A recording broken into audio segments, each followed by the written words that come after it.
Di sini saya akan memberitakan mengenai tentang pandangan Kang Deddy Mulyadi, pandangan Mahfud MD, pandangan Rocky Gerung mengenai tentang MBG, makan bergizi gratis, yaitu programnya Presiden kita Prabowo Subianto. Karena kalau ditinjau dari segi sosial media, diposting di sosial media itu adalah Kang Deddy Mulyadi terlebih dahulu pandangannya, maka di sini saya akan mengaitkan apakah pandangan Mahfud MD dan Rocky Gerung ini sama dengan Kang Deddy Mulyadi mengenai makan bergizi gratis ini karena beberapa permasalahan yang terjadi saat ini kawan-kawan, atau tidak kawan-kawan. Oleh karena itu saya di sini pertama akan membacakan pandangan dari Kang Deddy Mulyadi mengenai makan bergizi gratis ya. Pandangan yang pertama adalah mengenai langkah-langkah dan kebijakan yang diambil oleh Kang Deddy Mulyadi dalam permasalahan MBG. Pertama, pembentukan Satgas Khusus Pengawas MBG. Deddy Mulyadi merespon kasus keracunan dengan membentuk satuan tugas khusus untuk mengawasi pelaksanaan program MBG. Kedua, menekankan kualitas dan kanal aduan. Fokus utama adalah pada peningkatan kualitas makanan. Untuk memastikan hal ini, KDM akan membuat MOU dan aturan mengikat. Minggu depan akan dibuat Memorandum of Understanding dan aturan-aturan yang mengikat semua pihak pelaksanaan MBG. Terus membuka kanal aduan publik. Satgas akan membuka kanal aduan langsung dari siswa atau penerima manfaat. Jika makanan ditemukan tidak sesuai dengan standar, misalnya angka 10.000 per porsi, penerima bisa memposting di media sosial atau mengirimkan ke grup WA pengaduan. Terus audit detail, setiap aduan akan ditindaklanjuti dengan pemeriksaan dan audit detail terhadap dapur penyedia. Yang ketiga adalah 3 kategori sanksi untuk pelaksanaan. KDM menyiapkan 3 kategori sanksi bagi SPPG yang terbukti melanggar atau mengurangi kualitas makanan. Yang pertama sanksi administrasi, kedua penghentian operasional, ketiga sanksi pidana. Yang keempat atau yang terakhir adalah dorongan pengelolaan di sekolah. KDM menambahkan bahwa beberapa dapur SPPG yang dihentikan sementara di Bandung Barat akan segera diganti. Pemerintah provinsi juga mendorong agar pengelolaan dapur SPPG ke depannya dapat dilakukan langsung di sekolah-sekolah. Itulah pandangan Kang Deddy Mulyadi mengenai MBG karena berbagai masalah yang terjadi ya kawan-kawan. Ini berita dari One News Update yang berjudul kasus keracunan massal Deddy Mulyadi bentuk Satgas Khusus Awasi Program MBG di YouTube ya kawan-kawan. Yang kedua adalah pandangan dari nanti dulu kawan-kawan. Kedua adalah pandangan dari Rocky Gerung kawan-kawan. Pandangan dari Rocky Gerung mana itu? Saya udah nih. Pandangan dari Rocky Gerung adalah poin-poinnya itu pertama, isu utama korupsi mengubah gizi menjadi racun. Ini dari Rocky Gerung. Korban keracunan, pembahasan dimulai dengan keprihatinan atas banyaknya korban, bahkan mencapai ribuan yang jatuh sakit akibat program MBG. Padahal keselamatan dan kesehatan rakyat seharusnya menjadi prioritas utama pemerintahan. Kedua, visi yang gagal. Meskipun visi awal Presiden Prabowo Subianto adalah untuk menghasilkan generasi yang produktif dan memiliki kapasitas berpikir kuat, pelaksanaan yang buruk telah membuat program ini khawatir, bahkan diserukan untuk dihentikan sementara. Manajemen buruk dan etika. Rocky Gerung menyatakan bahwa setiap proyek massal pasti memiliki potensi kekacauan. Masalah utama yang terjadi adalah manajemen yang buruk dan sikap etis yang lalai saat berhadapan dengan makanan yang berujung pada korupsi. Definisi korupsi dalam MBG, korupsi di sini diartikan sebagai tindakan mengubah sesuatu yang disediakan bergizi oleh alam menjadi racun, kata Rocky Gerung ya. Karena adanya mumpungisme di tengah potensi pemasukan besar dari anggaran harian yang besar. Teror mental, akibat kekacauan ini makan siang di sekolahan berubah menjadi teror mental bagi murid, orang tua, dan guru. Guru menjadi was-was dan siswa mulai meragukan sendok pertama makanan mereka. Dana yang menguap diperkirakan hanya 30-40% dari nilai yang seharusnya diterima anak-anak yang benar-benar tiba di meja makan. Sedangkan sisanya menguap dalam proses pembuatan kebijakan, pembelian bahan, dan distribusi yang merupakan rantai korupsi. Solusi-solusi yang ditawarkan oleh Rocky Gerung adalah evaluasi total. Pemerintahan didesak untuk melakukan evaluasi besar-besaran terhadap manajemen dan rantai korupsi di dalam proses pendistribusian. Hal ini harus dilakukan demi memastikan hak anak-anak untuk memperoleh gizi yang sempurna sebagai tabungan peradaban.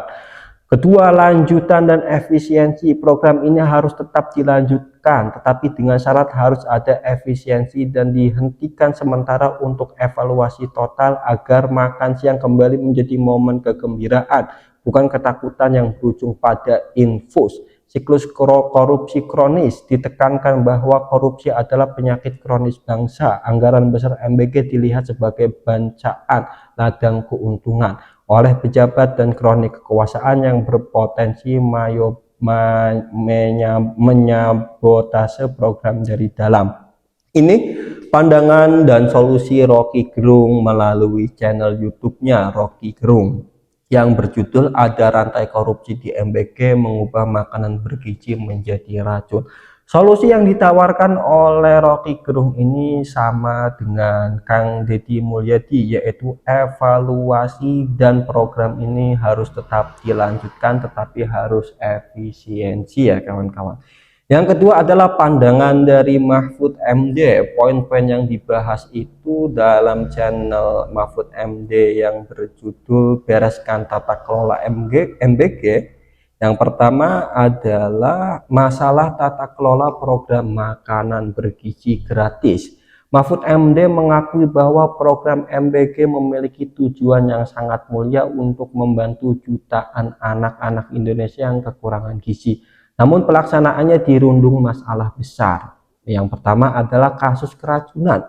Mahfud MD bahkan menceritakan bahwa cucu dan ponakannya di Jogja menjadi korban keracunan massal MBG. Meskipun ia mengakui persentasi kasus keracunan secara total kecil 0,0017%. Tetapi ini adalah masalah nyawa dan kesehatan. Masalah besar yang kedua adalah kekosongan aturan. Masalah utama adalah tidak adanya dasar hukum yang jelas yang mengatur tata kelola MBG. Hal ini menyebabkan ketidakjelasan mengenai siapa yang bertanggung jawab di lapangan dan apa standar ketidakbenaran yang bisa diukur. Kekacauan di lapangan pemerintahan daerah, guru, dan kepala sekolah tidak dilibatkan secara struktural. Namun merekalah yang kerepotan ketika terjadi masalah. Ada keluhan guru yang tidak digaji panitia tetapi disuruh mengganti piring yang hilang. Tindakan hukum korban keracunan memiliki dasar hukum untuk menuntut, baik melalui jalur perdata maupun pidana katanya. Pesan utama Mahfud MD mendesak agar tata kelola MBG segera diperbaiki dengan membuat regulasi yang jelas, memastikan kepastian hukum, dan mencegah masalah yang ada. Poin yang kedua adalah pemidanaan aktivitas demonstrasi. Mahfud MD menyoroti tindakan kepolisian yang memproses hukum ratusan aktivitas yang terlibat dalam demonstrasi yang dituduh melakukan provokasi. Bukan ini kawan-kawan ya. Nah itu inti dari Mahfud MD ya. Ya intinya sama seperti Kang Deddy Mulyadi juga kawan-kawan. Kurang lebihnya seperti itulah. Kawan-kawan bisa memberi tanggapan kawan-kawan di kolom komentar ya mengenai tentang pendapat Kang Deddy Mulyadi, Mahfud MD, Rocky Gerung tentang MBG, makan bergizi gratis kawan-kawan. Selanjutnya adalah perkembangan pos pengaduan lembur Pakuan. Coba kita saksikan beberapa video saja, tetapi saya akan tampilkan satu video mengenai tentang pos pengaduan lembur Pakuan yang didirikan oleh Kang Deddy Mulyadi ini. Saksikan. Siapa? Ibu Wasri datang ke Pakuan mengambil perihal bantuan pendidikan tunggakan sekolah di SMP IPM Yasin. Itu kan sekolahnya SMP swasta ya Bu ya. Ini anak-anaknya bercita-citanya pengen masuk sekolah situ teh. Satu posisinya dari rumah kontrakan dekat. Dua-duanya? Iya, dua-duanya. Ini anak sambung saya, tapi dari kecil udah ikut sama saya. Ini nggak ada ibunya.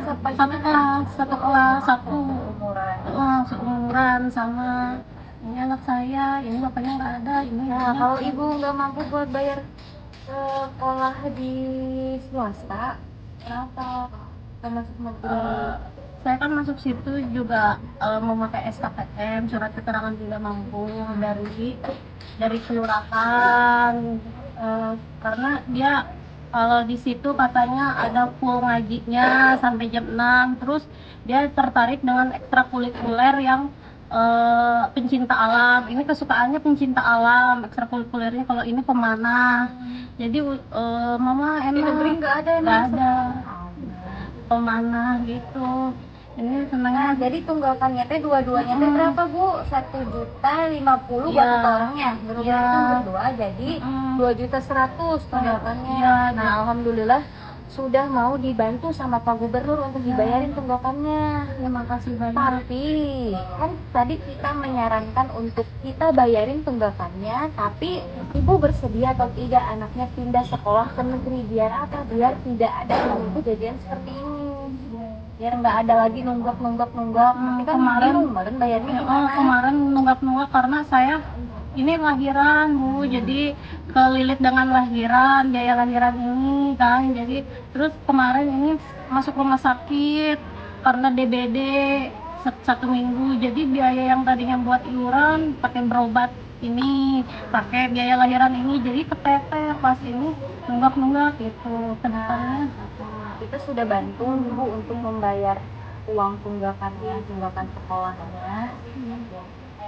Ya, jadi berhubung ibu tidak mau dipindahkan ke SMP negeri biar gratis, jadi kita di sini bikin perjanjian yang isinya kalaupun nanti ada ketidaksanggupan ibu ke depannya setelah kita membayarkan tunggakan ini, ke depannya ya amit-amit lah ibu ya, ada rezekinya ya, mudah-mudahan ada rezekinya. Amit-amit ibu nanti nggak bisa bayar lagi, nah mohon maaf kita nggak bisa bantu.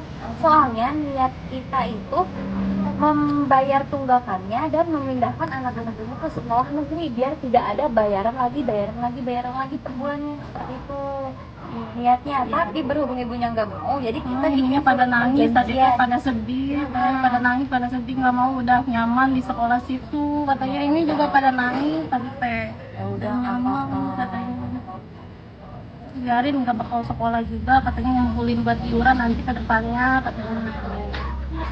Ya udah ya Bu ya, ibu menyetujui berarti ya kita bikin surat pernyataan ini. Ya siap. Ya udah, sekarang mah ibu pulang, nanti kita bayarin tunggakan sekolahnya. Oke, semangat kamu sekolahnya ya. Makasih. Makasih Pak Gubernur, Pak Deddy. Bilang makasih dulu. Makasih Pak Deddy, Pak Gubernur atas semua bantuannya. Alhamdulillah. Jadi anak-anak tambah semangat ke depannya sekolahnya, dan insya Allah ke depannya akan berusaha sendiri, tidak akan merepotkan Pak Gubernur lagi. Ya udah ya, besok pulang. Terima kasih banyak.